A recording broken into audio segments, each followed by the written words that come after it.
இந்த வீடியோவில் இந்த தம்பிக்கு எப்படி 70 கிலோ வெயிட் குறைச்சுன்னு கரெக்டாக சொல்லி தர போகிறேன். 140லேருந்து 70 கிலோ. ஓகேவா? ப்ரோட்டீன் பவுடரும் கொடுக்கல, மாத்திரையும் கொடுக்கல, ஜூஸும் கொடுக்கல, ஊசியும் போடல. தம்பியை போய் நான் ரோட்டில் போய் நான் ஓடக்குன்னு சொல்லல. சியா சீடும் கொடுக்கல, பம்கின் சீட் ஜூஸும் கொடுக்கல. வேற என்னது? வெள்ளை பூசணிக்காய் ஜூஸும் கொடுக்கல, ஏபிசி ஜூஸும் கொடுக்கல, சுரக்காய் ஜூஸும் கொடுக்கல, கொய்யா இலையும் கொடுக்கல, மாங்காய் இலையும் கொடுக்கல. வேற என்னது? கருப்பு கவனி அரிசியும் கொடுக்கல. வேற என்னது? கரிஞ்சீரகமும் கொடுக்கல, நாவல் பழமும் கொடுக்கல, ஒன்றும் கொடுக்கல. மருத்துவத்துள்ள ஸ்டாண்டர்ட் புத்தகம் ஹாரிசன். இந்த புத்தகம் என்ன சொல்லுது அப்படின்னா, வெயிட்டை குறைக்கணும்னா ஒரே ஒரு வழி மட்டும்தான்.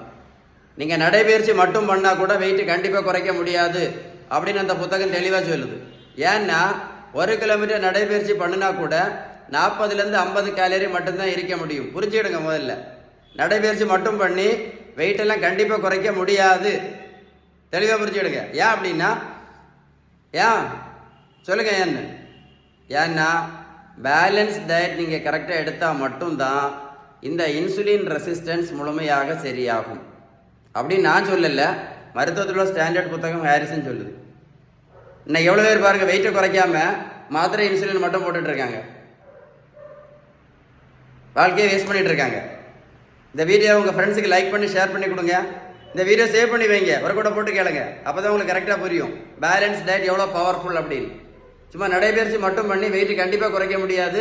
நீங்கள் நினைக்கிற மாதிரி வெந்தயம், கருவேப்பிலை, கரிஞ்சீரகத்தையும் சாப்பிட்டுலாம் வெயிட் கண்டிப்பாக குறைக்க முடியாது நான் சொல்லலை. இந்த புத்தகம் தெளிவாக சொல்லுது. புரிஞ்சிருக்கோன்னு நினைக்கிறேன்.